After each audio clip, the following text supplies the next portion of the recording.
Það sem kom mér mest á óvart bara hvað ég hafði mikinn áhuga á þessu. Þetta er náttúrulega bara fyrst og fremst skemmtilegt, sko. Það er gaman að gera eitthvað, að búa eitthvað til. Alls það sem maður fær eitthvað að nota hendurnar á ráði, sko. Það er gaman, sko. Þegar maður er búinn að vera að vinna við eitthvað og það verður eitthvað úr því sem þú ert að gera. Þú ert að gera eitthvað bak við tölvuskjá og þannig, þá verður eitthvað annars staðar en þetta er að gerast í höndunum þar og þú sérð bara hvert einasta skref fyrir skref hvað þú ert að gera og ég hef voða gaman á því. Svo fjölbreytt starf maður, bara frá því að smíða innréttingar og hurðar og glugga, parkett, sérsmíði og viðgerði.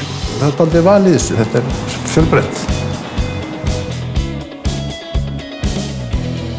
Maður hefur aðstöðu til þess að smíða sig hvað sem er hérna, hvort sem það sé úr timbri eða stáli eða plasti.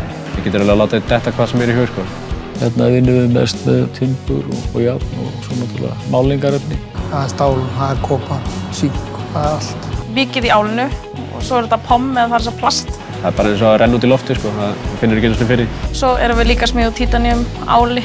Jafnvel sement, gifs, má segja öll efni sem maður hefur hugmyndaflug til þess að nefna, sko. Smíði er alls staðar, það er að smíða allt, sko. Hluti sem maður umgefst okkar með þetta degi sem maður ekki hugmynd hvernig í ósköpunum töfra þetta fram, sko. Einhvers staðar var þetta smíðað af einhverjum.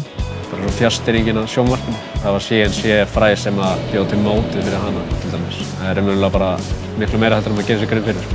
Það er bara að fólk hefur gaman að skapa, sko. Bara að vinna með höndunum, þá er þetta klárlega máli, sko. Það er ekkert sem stoppaði nema hugmyndaflugið, sko.